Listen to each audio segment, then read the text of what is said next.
a sense of where you feel comfortable, like diagnosing? Yeah, I mean, I think he's got a lead arm talent, obviously size and speed as well. So I think he's got a chance to be a complete quarterback when it's all said and done. But just he's got all the talent that you've seen through the years. What have you noticed about just how they mix him in? I know it's infrequent, but you know, seeing an SEC championship game, just how unique is that? Where it's not a true like back and forth, but he does pop in occasionally. Yeah, for sure. You know, I think it just kind of depends situationally, involving him in the red zone with quarterback run game. I know early in the year he's played some spots as well in the open field. Peter Woods has been playing a lot of DT since the Pitt game. I guess what contributed to making him move from the edge to going back into the inside? Yeah, I think having some guys banged up, but also just the growth of our young defensive ends as well. You know, Jaheim, AJ, Cade, those guys have gotten better throughout the year, and just feeling more confident with those guys in the game and just sliding Peter back inside. Any questions for Coach virtually? Anybody else in the room? Yeah, Wes. You know, this season as a whole, it seemed like a lot of people on the outside, as soon as you guys slipped up just a little bit, you know, they were ready to kind of pounce on what this program no longer was.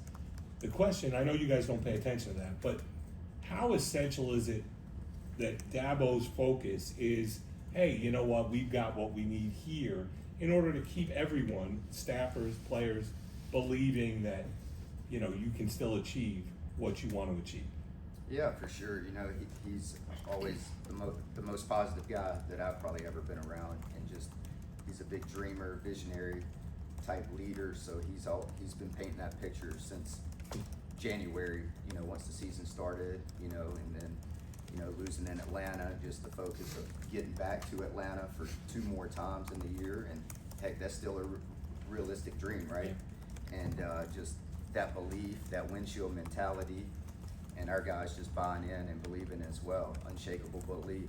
You know, it's be quite the journey so far this year. But our guys, just tough people win in the end. They find a way, and I think it just speaks the grit, the toughness, the no quit attitude of the guys in our locker room and in our building every day, and just that belief. Grace Rayner, were you tempted to ask virtually? If so, you can go ahead. Yep, thank you. Hey Wes, it's Grace with The Athletic. Dabo talked after the ACC title about doing things his way and how everyone kind of wants him to be like everyone else, but he only really knows how to be himself. I was just curious what you make of the way he's navigated this era of college football, just doing it how he wants to. Yeah, you know, just the consistency in an era of inconsistency, I guess you could say. You know, 9+ win seasons, 14 years in a row, right? And 8 out of the last 10 ACC championships, 7 playoffs, 2 national championships, 4 national championship appearances. You know, I'd say that's pretty consistent. But just, you know, he's a genuine leader, man, first and foremost. You know, it's hard to be someone else. It's already tough enough being yourself, but just he stays focused on the main things. And at the end of the day, you know, he can live with himself doing that. But just, it's been amazing just watching the journey coming here in 2009, and just, you know, back then just selling, same way this season's been, selling a dream. And now 16 years later, you have a bunch of results.